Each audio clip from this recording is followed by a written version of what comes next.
हाय नमस्कार, मी सुप्रिया. सोनचाफा मराठमोळी चव या आपल्या चॅनलमध्ये तुम्हा सर्वांचं मनापासून स्वागत आहे. एकदम मस्त कुरकुरीत असे हे बटाट्याचे काप बनवून तयार झालेले आहेत. याआधी तुम्ही खूपदा हे काप बनवलेले असतील, पण एकदा अशा पद्धतीने बनवून पहा. माशाची चव सुद्धा यापुढे फिक्के पडतील.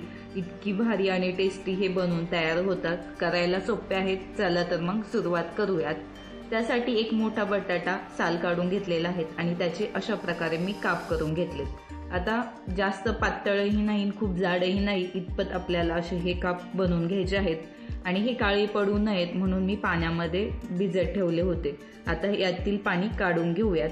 दुसरीकडे आपण आता मसाला बनवणार आहोत. त्यासाठी 1 चमचा तांदळाचं पीठ, चवीनुसार मीठ, 1 चमचा धने जिरे पूड, लाल तिखट चवीनुसार, अर्धा चमचा गरम मसाला, 1 चमचा बेसन पीठ, थोडीशी हळद आणि बारीक रवा 3 चमचे. बारीक रवा नसेल तर मोठा रवा मिक्सरमधनं बारीक करू शकता. आता हे सर्व व्यवस्थित असं मिक्स करून घ्यायचं आहे. आता आपण दुसरीकडे बटाट्यातील पाणी देखील काढून टाकलेलं आहे. त्यातील 1 काप घ्यायचा आहे आणि त्यातला अशा पद्धतीने छान सर्व बाजूंनी कोट करून घ्यायचा. सर्व एक करत सर्व बटाट्याचे काप आपण कोट करून घेणार आहोत. आता यातील एखाद पदार्थ नसेल, तांदळाचं पीठ वगैरे, तर नाही वापरलं तरीही चालेल, पण तांदळाच्या पिठाने कुरकुरीत असे होतात, मस्त फ्लेवर सुद्धा चांगला येतो, त्यामुळे यामध्ये तांदळाचं पीठ वापरलेलं आहे. आता मस्त सर्व जे काप आहेत ते कोट करून घेऊयात एक करत. आणि या ठिकाणी लक्षात ठेवायचं की रवा वापरताना बारीक रवा म्हणजे 0 साईजचा असतो तोच वापरायचा आहे. आता एक पॅन घेतलेला आहे, त्यामध्ये मी तेल टाकून घेते आणि छान कडकडीत असं गरम करून घ्यायचं आहे. तेल सर्व बाजूंनी छान पसरवून घेऊयात. आता गॅसची फ्लेम मीडियम टू लो करायची आणि त्यावर एक काप ठेवून द्यायचा आहे.